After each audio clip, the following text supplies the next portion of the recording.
जय हिंद, जय भारत। कर्मचारी, पेंशनर और फैमिली पेंशनर्स की वेलफेयर से जुड़ी जानकारियों के साथ मैं रीना सुथार आपका स्वागत करती हूं एक ऐसे चैनल में जहां कर्मचारी, पेंशनर्स और फैमिली पेंशनर्स के वेलफेयर से जुड़ी जानकारी तो शेयर होती ही है, लेकिन इसके साथ साथ सबसे ज्यादा बात होती है इस विषय को लेकर कि अगर किसी कर्मचारी, पेंशनर या फैमिली पेंशनर्स को पेंशन संबंधित या सैलरी संबंधित समस्या है तो इसका निवारण कैसे करें। इसी बात पर हमारा सबसे ज्यादा फोकस रहता है, कोशिश हम इसी को लेकर सबसे ज्यादा करते हैं। तो आज के इस वीडियो में भी कुछ ऐसे कमेंट्स मैंने शामिल किए हैं जिनके माध्यम से हमारे पेंशनर्स और फैमिली पेंशनर्स ने अपनी पेंशन संबंधी समस्याओं को शेयर किया है। चलिए इसी जानकारी के लिए आगे बढ़ते हैं, लेकिन इसके साथ साथ हम बात करेंगे मार्च महीने की पेंशन को लेकर। देखिए, मार्च महीने की पेंशन जो है 1 अप्रैल 2026 को क्रेडिट होगी। इसके साथ साथ मार्च महीने की पेंशन का मैसेज अभी बहुत सारे पेंशनर्स जो हैं जिनको नहीं मिला है, इसके बारे में तो हम बात कर चुके हैं, लेकिन फिर भी एक बात ऐसी है जिसको ध्यान में रखना हमारे सभी पेंशनर्स और फैमिली पेंशनर्स के लिए बेहद ही जरूरी हो जाता है। तो आज के इस वीडियो में आगे बढ़ते हुए आप सभी से निवेदन है कि ये जानकारी कौन सी है, इसको जानने के लिए वीडियो में अंत तक बने रहिएगा। इस चैनल के माध्यम से दी गई जानकारी अगर आप सभी लोगों के लिए यूजफुल रह रही है तो लाइक और शेयर कर दीजिएगा। इस वीडियो को हाइप जरूर करिएगा ताकि हर एक कर्मचारी, पेंशनर, फैमिली पेंशनर्स तक ये वीडियो पहुंच सके। आप चाहें तो चैनल को ज्वाइन कर सकते हैं, लेकिन सब्सक्राइब नहीं किया है तो सब्सक्राइब जरूर से कर दीजिएगा और नोटिफिकेशन ऑन रखिएगा ताकि हर एक वीडियो की अपडेट आप लोगों तक पहुंचती रहे। इसी के साथ आज के इस वीडियो की शुरुआत करते हुए सबसे पहले मार्च महीने की पेंशन को लेकर बात कर लेते हैं। मार्च महीने की पेंशन को लेकर 2-3 बड़े सवाल, जैसे कि क्या मार्च महीने की पेंशन बढ़ी हुई आएगी, इसके बारे में हम बात कर चुके हैं कि मार्च महीने की पेंशन जो है वो 58% डीआर के साथ ही आएगी, यानी कोई भी बढ़ोतरी मार्च महीने की पेंशन में नहीं हुई है। अब दूसरा बड़ा सवाल हमारे पेंशनर, फैमिली पेंशनर्स का कि पेंशन का मैसेज अभी तक क्यों नहीं आया। इसका भी जवाब मैं वीडियो में दे चुकी हूँ। बावजूद इसके हमारे पेंशनर, फैमिली पेंशनर्स कहीं ना कहीं परेशान है जिनको ये मैसेज नहीं मिला है। तो भले ही आपको मैसेज नहीं आया, पेंशन आपके खातों में क्रेडिट हो जाएगी, आप निश्चिंत रहिए। लाइफ सर्टिफिकेट की स्टेटस जरा चेक कर लीजिएगा कि ड्यू डेट आपकी कब की है। ये दूसरी बात हो गई। और तीसरी बात, मार्च महीने की पेंशन से किसी भी तरीके की रिकवरी तो नहीं आई है, ये आपको ध्यान रखना है। पिछले कुछ महीनों से जो हम देख रहे हैं कि एकदम से बिना किसी जानकारी के लिए हमारे जो पेंशनर या फैमिली पेंशनर्स हैं उनकी पेंशन से जो है पैसे काटना स्पर्श या पीसीडीएस शुरू कर देता है। और जब इसको लेकर वो सवाल पूछते हैं या कंप्लेन दर्ज कराते हैं तो कहा जाता है कि हमने आपको एक्स्ट्रा पैसा दे दिया है जिसकी हम रिकवरी कर रहे हैं। उम्मीद करती हूँ कि इस बार किसी भी पेंशनर, फैमिली पेंशनर्स को रिकवरी नहीं आएगी, पर क्योंकि लाखों में संख्या है हमारे पेंशनर, फैमिली पेंशनर्स की, तो ऐसे में अगर किसी को रिकवरी आती है पेंशन से तो उनको क्या करना है। उनको सबसे पहले तो पेंशन स्लिप डाउनलोड करनी है स्पर्श से। अभी 27, 28 तक या 29 तक जो है स्पर्श में पेंशन स्लिप आ जाएगी। आपको हर महीने पेंशन स्लिप डाउनलोड करा के अपने पास रखनी है। स्पर्श में लॉगिन करके आसानी से ये डाउनलोड हो जाती है। कोई ऐसे हमारे एजेड पेंशनर्स हैं या हमारी जो फैमिली पेंशनर्स हैं जो पेंशन स्लिप या पीपीओ डाउनलोड नहीं कर पा रही हैं, वो मुझे कॉल कर सकती है, मैं आपको डाउनलोड करके दे दूंगी। तो रिकवरी अगर किसी को आती है तो सबसे पहला स्टेप हमारा होना चाहिए कि पेंशन स्लिप को डाउनलोड करना है, ये समझना है, ये जानना है कि पहले तो रिकवरी कितनी की है। दूसरा स्टेप होना चाहिए सीपी ग्राम पर कंप्लेन करना। सीपी ग्राम पर कंप्लेन करने से ही आधी रिकवरी रुक जाती है, क्योंकि आधी ऐसे केस हमने देखे हैं जहां स्पर्श की गलती की वजह से ये रिकवरी हुई है, ना कि कोई एक्स्ट्रा पेमेंट देने की वजह से। तो ऐसी सारी गड़बड़ियों को रोका जाएगा जब आप कंप्लेन करेंगे, तो इस बारे में जरूर से ध्यान रखिएगा। और इसके बाद देखिए, अभी एक मेरे सामने एक ऐसा केस आया है, डिटेल में आने वाले दिनों में मैं उसके बारे में वीडियो बनाऊंगी, जहां नेवी के रिटायर थे एक पेंशनर्स, उनको स्पेशल पेंशन मिल रही थी।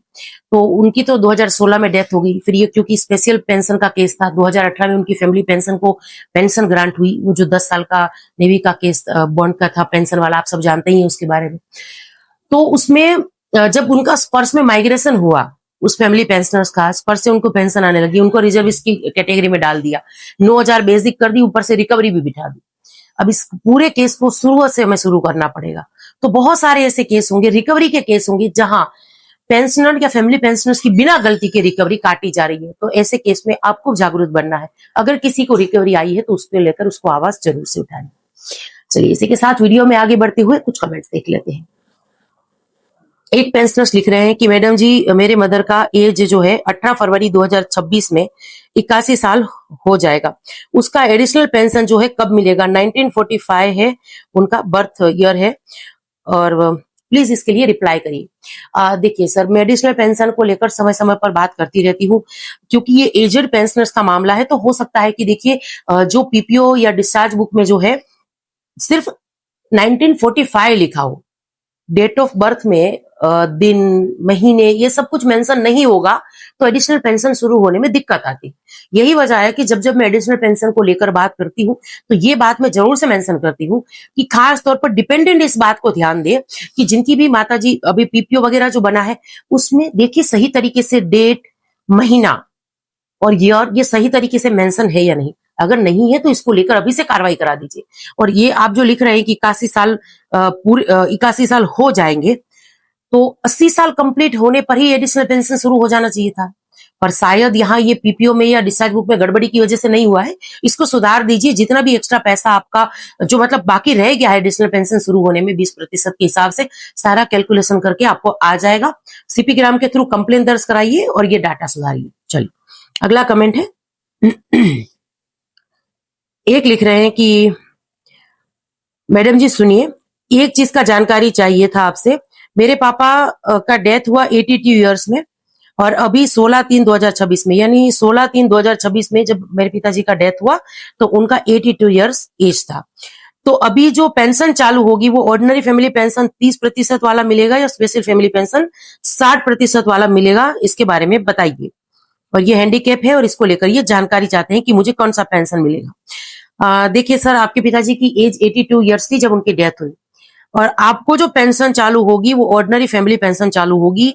लेकिन अगर देखिए स्पेशल फैमिली पेंशन उनको मिलती है जिनके हस्बैंड की डेथ जो है सर्विस में रहते हुए हो जाती है, और किसी ऐसी वजह से होती है जो वजह वो सर्विस की हो, यानी अगर आर्मी में है, एयरफोर्स नेवी में है, तो सर्विस की वजह से अगर डेथ हो जाती है तब उनकी जो है स्पेशल फैमिली पेंशन बनती है। अदरवाइज ऑर्डिनरी या इनहेंस रेट से ही पेंशन मिलती है। आपकी जो पेंशन है वो ऑर्डिनरी रेट से ही शुरू होगी। एक लिख रहे हैं कि PMR, madam ji Ram Ram, please confirm करिए कि पीएमआर का कुछ होगा या नहीं। देखिए सर, अभी केंद्र सरकार ने एफटी न्यू दिल्ली में रिव्यू पिटीशन दायर किया है। जैसे ही कोई जजमेंट आएगा, सुनवाई के दौरान कुछ होगा या जो भी इसकी अपडेट होगी, मैं वीडियो के माध्यम से जरूर से शेयर कर दूंगी। और इसके बाद मैं एक बात और यहाँ नोट कर दूं, अभी भी ऐसे मैसेज आए हैं जहां पर फैमिली पेंशनर्स लिख रहे हैं कि हमें पेंशन का मैसेज नहीं आया, तो उसके बारे में वीडियो में आगे मैं बात कर चुकी हूँ। अब सबसे आखिर में ये कमेंट ले लेते हैं। एक लिख रहे हैं कि मैडम अगर कम्यूटेशन 12 साल हो जाता है कटना, तो जिसका 15 साल का पैसा कट चुका है उनको 3 साल का पैसा जो है वो वापस मिलेगा या नहीं मिलेगा? देखिए, अगर कम्यूटेशन पीरियड को 8वें वेतन आयोग की कमेटी जो है अपनी सिफारिशों में शामिल करती है और केंद्र सरकार के सामने ये सिफारिश पेश करती है कि कम्यूटेशन पीरियड जो है 12 साल होना चाहिए 15 साल की बजाय, और ये लागू हो भी जाता है, केंद्र सरकार इस पर अगर एग्री हो भी जाती है, तो भी जिनका पैसा कट चुका है या जिनका कट रहा है उनको कोई फर्क नहीं पड़ने वाला है। पे कमीशन की जो कुछ सिफारिशें होती हैं वो उसी को लागू होती है जो उस टाइम सर्विस में होते हैं। और अभी जिस हिसाब से हम हमारी गवर्नमेंट की पॉलिसीज देखें या काम करने का तरीका भी अगर मैं कहूं तो देखें, तो मुझे नहीं लगता कि कम्यूटेशन पीरियड जो है 15 साल के बदले 12 साल होगा। पर हम उम्मीद बनाए रखनी चाहिए। पर जो आपने सवाल पूछा कि 3 साल का अतिरिक्त पैसा जो आपका कट चुका है वो वापस आएगा या नहीं, तो वो आपको वापस नहीं मिलेगा। चलिए, यही कुछ जानकारी थी जिसको लेकर आज के इस वीडियो में आई थी। अब जानकारी आप सब लोगों को कैसी लगी कमेंट्स के माध्यम से जरूर से शेयर करिएगा। इसी के साथ आज के इस वीडियो से विदा लेती हूँ। जय हिंद।